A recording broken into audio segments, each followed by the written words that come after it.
नमस्कार, good luck tips में आप सभी का स्वागत है। मैं हूं अर्पित। दर्शकों, रोज लेकर आते हैं हम आपका दैनिक राशिफल।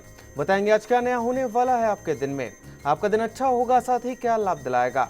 बताएंगे आपकी परेशानियों से बचने के कुछ आसान से टिप्स आपके इस पसंदीदा कार्यक्रम गुड लक टिप्स में।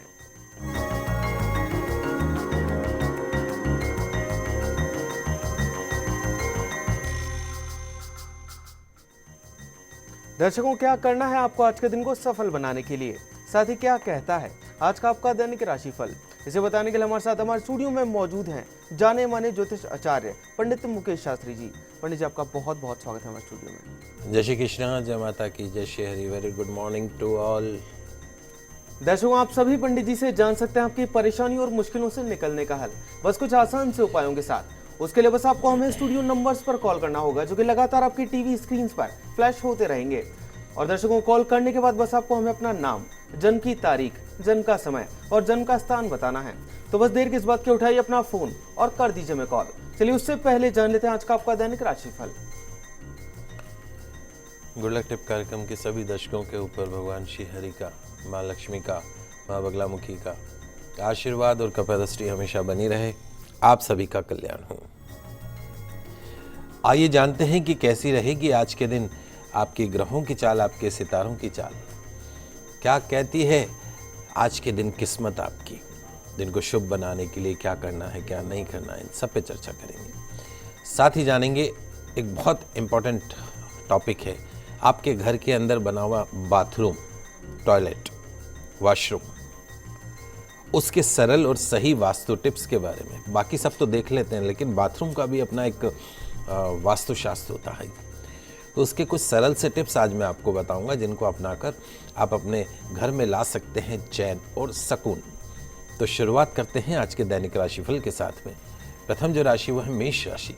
मेष राशि वाले जो हमारे दर्शक हैं, आज आपको अपने जो सहयोगी हैं, साथ काम करने वाले जो आपके व्यक्ति हैं, भागीदार हैं, वरिष्ठ अधिकारी हैं या घर के सदस्य हैं, उनसे बहुत ज़्यादा आपको तर्क वितर्क नहीं करना है।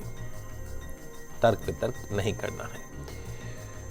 इफ यू वांट सक्सेस, यदि आप सफल होना चाहते हैं, तो जो हालात हैं उन हालात के साथ में समझौता करना ही बुद्धिमानी होगी। आज के दिन की सफलता के लिए केसर का तिलक लगाकर घर से निकलेगा, दिन अच्छा गुजरेगा। अगली जो राशि वो है वृषभ राशि। वृषभ राशि वाले जो हमारे दर्शक हैं, आज का दिन आपके लिए कुछ अच्छी खबर, अच्छी सौगात, अच्छे गिफ्ट लेकर आ रहा है। भाग्य की रुकावटें दूर होंगी। कारोबार व्यापार में जो उतार चढ़ाव पिछले कुछ दिनों से हम देख रहे थे, वो उतार चढ़ाव आज आपको खत्म होता हुआ नजर आएगा।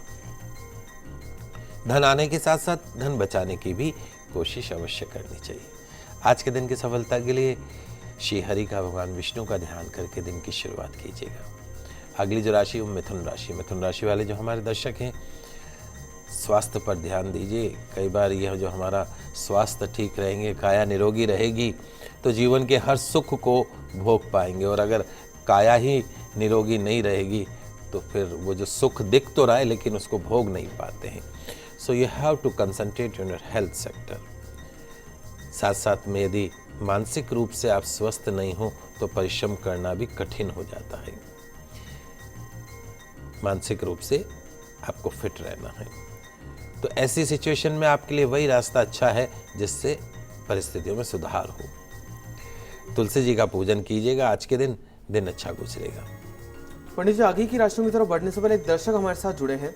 राम कुमार जी हैं बीकानेर से, जो कि अपनी पुत्री मनीषा के लिए जानना चाहते हैं। मनीषा की जन्म की तारीख है 17/6/1999 और जन्म का समय है सुबह का 9:05 का। राम कुमार जी, आपका बहुत बहुत स्वागत है। अपना सवाल पूछिए। नमस्कार जी। हेलो। राम कुमार जी, अपना सवाल पूछिए। हेलो जी बेटा, बोलिए। जय श्री कृष्ण पंडित जी। जय श्री कृष्ण। पंडित जी, मैं मेरी बच्ची के बारे में जानना चाहता हूँ। मेरी बच्ची की तबीयत ज्यादा ठीक नहीं रहती आजकल, और ये उखड़ी उखड़ी सी रहती है। पता नहीं, मन में पढ़ाई में नहीं लगता है, क्या बात है। और ये फर्स्ट ईयर के अंदर पढ़ रही है अभी। एक तो ये बताएं कि इसका अश्लेषा नक्षत्र का जन्म है, गणमूल का। आपने पूजा कराई थी ठीक पैदा होने के 27वें दिन? पूजा तो नहीं करो मां। ठीक है। आप सुन लीजिए राम कुमार जी, समझ लीजिए, आपकी बच्ची का जो जन्म है वो अश्लेषा नक्षत्र का जन्म है। अश्लेषा नक्षत्र गणमूल नक्षत्र में आता है। पैदा होते ही 27वें दिन इस नक्षत्र की शांति करनी आवश्यक होती है। शास्त्र ये कहते हैं कि जब तक गणमूल नक्षत्र की शांति नहीं हो जाए 27वें दिन, तब तक पिता को अपने पुत्र या पुत्री का मुख देखने का भी अधिकार नहीं। तो लगभग 16-17 साल की बच्ची हो गई, आपने जो है वो गणमूल नक्षत्र की पूजा नहीं करवाई है, तो बीकानेर में ही कोई योग्य आचार्य हो, उससे बात करके अश्लेषा नक्षत्र, सुन लीजिएगा, समझ लीजिएगा, अश्लेषा नक्षत्र की शांति करवानी है। डाकोत यानी शनि का दान देना है। दूसरी, इसकी जन्म कुंडली में पेट से संबंधित बीमारियों से इसको बचाना है, क्योंकि शनि नीच का है। इसका आयुस्थान का, स्वास्थ्य के घर का जो स्वामी है शनि, वो इसकी जन्म कुंडली में नीच का होकर बैठा है। तो इसकी सेहत से रिलेटेड आपको बहुत ज़्यादा ध्यान देने की आवश्यकता है। एक 6.25 रत्ती का तिकोना मूंगा, ये मैंने ऐसा पहन रखा है, ट्रायंगल मूंगा, तिकोना मूंगा, 6.25 रत्ती का, चांदी में, अनामिका उंगली में, सीधे हाथ में, इसको जीवन भर धारण कराना है। ये इस बात का ध्यान रखें। काले कपड़े इसको लगभग बंद करवा दीजिए। ब्लैक कलर, ब्लू कलर इसको पहनना ही नहीं है, स्पेशली सैटरडे के दिन। तो हनुमान चालीसा का नियमित रूप से पाठ करें। शनिवार के दिन सुंदरकांड का पाठ करें। राहु चंद्रमा का चंद्र ग्रहण दिमाग के अंदर बना हुआ, इस वजह से कन्फ्यूजन की स्थिति रहेगी। तो योग्य आचार्य के निर्देशन में गृह शांति करवाएं। एक केतु की महादशा चल रही है, तो राहु केतु के लिए गोमेद और लहसुनिया, इन दोनों स्टोन को मिला के एक पेंडेंट बना लीजिए, उसके गले के अंदर डाल दीजिए। वजन के बराबर गुड़ का दान गौशाला के अंदर साल में एक बार कराना है इसके जन्मदिन पे।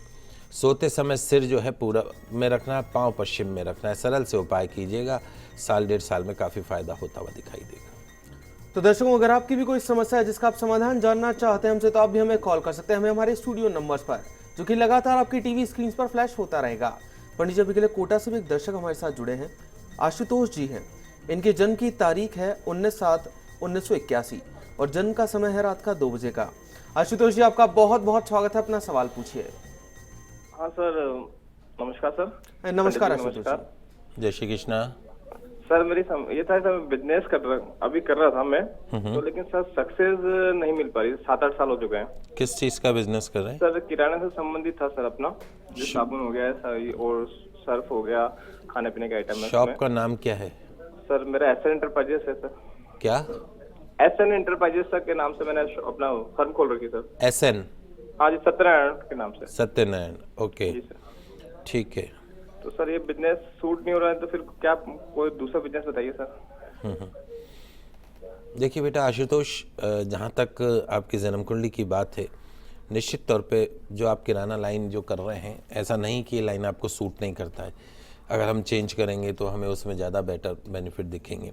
आपके साथ प्रॉब्लम क्या है उसको समझने का प्रयास कीजिए। आपके साथ प्रॉब्लम ये है, एक तो आपको गुरु की महादशा चल रही है और उसमें भी शुक्र का अंतर चल रहा है। अप्रैल 2015 से इस साल दिसंबर 2017 तक चलेगा। जन्म कुंडली के अंदर फाइनेंशियल हाउस में, पैसों के घर में बुध स्वग्रही होकर बैठा है, सिटिंग इन ओन हाउस। पैसे की जीवन में कोई कमी नहीं रहेगी। प्रॉब्लम यह है कि लक हाउस में केतु चंद्रमा की युति बनी हुई, भाग्य स्थान में Ketu and Chandrama both are sitting in the luck house. Ketu and Chandrama जब साथ होते हैं तो चंद्र ग्रहण योग बन जाता है। तो जो एक ग्रहण योग है, ये आपके लक फैक्टर को फ्लक्चुएट करता है। One day you feel happy, one day you feel bad. कभी लगेगा कि एवरीथिंग इज ओके और कभी लगेगा कि भाग्य ही नहीं है। ऊपर से राहु सूर्य का पितृदोष आपकी जन्म कुंडली के अंदर है।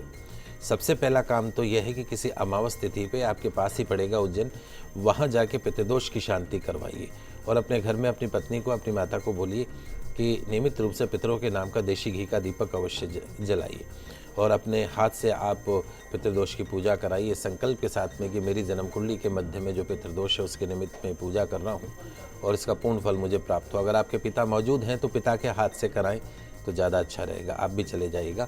बाकी अभी मेरे हिसाब से आपको लाइन चेंज करने की आवश्यकता नहीं। लोहे का छल्ला मध्यमा उंगली के अंदर धारण कीजिए और पुखराज रत्न आपको तर्जनी के अंदर इंडेक्स फिंगर में गुरुवार के दिन धारण करना है।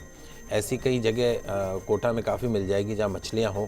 हर रविवार के दिन मछलियों को उनकी रुचि के अनुसार पदार्थ खिलाइए।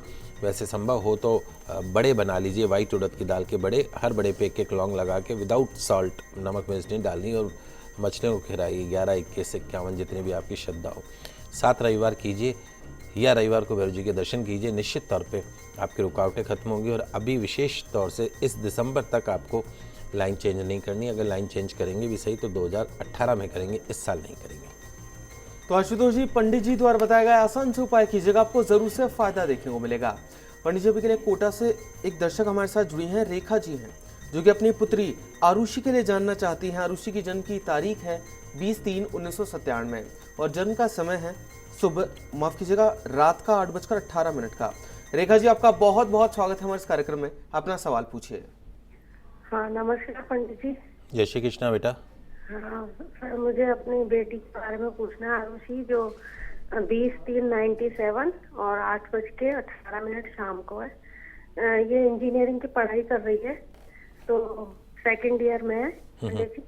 तो ये कैसी रहेगी और मतलब आगे ये क्या करे इंजीनियरिंग के बाद, और इसकी शादी कैसी होगी, कैसा आगे भविष्य है इसका। ये भी बार बार इसको कोई ना कोई चोट चपेट सी लगती रहती है थोड़ी। आप ये बताएं, इसका जन्म अश्लेषा नक्षत्र का गणमूल का है, पूजा कराई थी आपने? हाँ, करा दी। ठीक है। अब ऐसा है रेखा जी, आप समझ लीजिए, इस बच्ची की जन्म कुंडली के अंदर अभी शुक्र की महादशा चल रही है और शुक्र की महादशा, उसमें भी राहु का अंतर चल रहा है। राहु खत्म होगा इसका नवंबर 2017 में, नवंबर 2017 में, उसके बाद गुरु शुरू होगा। इसकी जन्म कुंडली में 2-3 प्रॉब्लम है। एक तो इसके फिजिकल हाउस का, शरीर के घर का और कैरियर हाउस का जो स्वामी है बुध, वो इसकी जन्म कुंडली में नीच का है, बुध नीच का है। तो आपको क्या करना है, साल में एक बार इसके वजन के बराबर गुड़ का दान अवश्य करिए गौशाला में। जब भी इसका जन्मदिन हो, आने वाला इसका जन्मदिन है, तो उस दिन आप और कुछ काम मत कीजिएगा, आप इसके वजन के बराबर गुड़ लेके गौशाला जाइएगा, गाय को खिलाइएगा। नियम मान लीजिए, यदि आप चाहते हैं कि आपकी बच्ची का स्वास्थ्य अच्छा रहे, आपकी बच्ची का कैरियर अच्छा रहे। दूसरा, इसकी जन्म कुंडली में गुरु भी नीच का है। घर में एक केले का पौधा रखिए, केले के पौधे के समक्ष शुद्ध देशी घी का दीपक आपको नियमित रूप से जलाना है, इस प्रार्थना के साथ में कि मेरी बच्ची की जन्म कुंडली में जो गुरु का जो दोष है वो दूर हो। भगवान विष्णु की आराधना इस बच्ची के नाम से अवश्य करें। तीसरा, इस बच्ची की जन्म कुंडली में सूर्य शनि साथ बैठे हैं, पितृदोष कहलाता है। पितृदोष का मतलब यह है कि आपके ससुराल की तरफ 3 पीढ़ियों में किसी की अकाल मृत्यु हुई हो, इस बच्ची से पहले आपके अबॉर्शन हुए हों, तो इस बच्ची की जन्म कुंडली में पितृदोष आ चुका है। तो इसके पिता को बोलिएगा कि एक बार उज्जैन जाके वहाँ पे पितृदोष की पूजा कराए, संकल्प के साथ में कि मेरी पुत्री की जन्म कुंडली में जो पितृदोष है उसके निमित्त में ये पूजा कर रहा हूँ, उसका पुण्य फल मेरी पुत्री को प्राप्त हो। सरकारी नौकरी के योग बनेंगे और इसका भविष्य अच्छा है, उज्ज्वल है, लक फैक्टर बहुत अच्छा है क्योंकि इसका भाग्य शुक्र अच्छा है। डायमंड इसको पहना के रखिए, डायमंड की रिंग पहना दीजिए, कान में पहना दीजिए, नोजपिन पहना दीजिए, डायमंड इसको मैक्सिमम पहनाइए, उससे इसका लक फैक्टर सपोर्ट करेगा। बाकी सब कुछ अच्छा है। मेरा शुभ आशीर्वाद इस बच्ची के साथ है। जब भी संभव हो योग्य आचार्य के निर्देशन में ग्रह शांति अवश्य करवा लीजिएगा। तो चलिए दर्शकों, अभी के लिए आगे बढ़ते हैं और अब जान लेते हैं आज क्या कुछ खास है कर्क सिंह और कन्या राशि वाले जातकों के लिए। कर्क राशि की बात करते हैं। धन कमाने के कई प्रकार के रास्ते आज आपको नजर आएंगे, परंतु सोच ऐसे मत रखिएगा कि हमको तो पैसे चाहिए और पैसे कमाने के लिए कोई भी रास्ता बुरा नहीं होता है। ऐसा नहीं सोचना कि ये पलायनवादी सोच है। आज के दिन की सफलता के लिए केले के पौधे की पूजा करें। अगली जो राशि सिंह राशि, नौकरी आदि के क्षेत्र में यदि आप सुधार चाहते हैं तो आपको अपने सुख आराम को त्यागना होगा। कोई नया काम हाथ में लेने से पहले पुराना काम निपटाने का प्रयास कीजिएगा। आज के दिन की सफलता के लिए छोटे बच्चों को अमरूद के फलों का दान कीजिएगा। अगली जो राशि वो है कन्या राशि। कन्या राशि की बात करते हैं हम। खुद पर कंसंट्रेट करेंगे तो आपके सामने कोई नई प्लानिंग आ सकती है जो मौजूदा काम की तुलना में ज़्यादा लाभदायक हो या फायदेमंद हो। मन को खुला रखिए और उलझन से बचिए। ये मन ही तो है जो सबसे बड़ी समस्या है। हमारे अर्पित बाबू भी बहुत उलझे रहते हैं। आज के दिन की सफलता के लिए किसी छोटी कन्या को मीठा खिलाइएगा, दिन अच्छा गुजरेगा। दर्शकों, फिलहाल के लिए वक्त तो चला एक छोटे से ब्रेक का, लेकिन आपका ही मजा आएगा। जल्द वापस लौटते हैं आपके इस पसंदीदा कार्यक्रम गुड लक टिप्स में।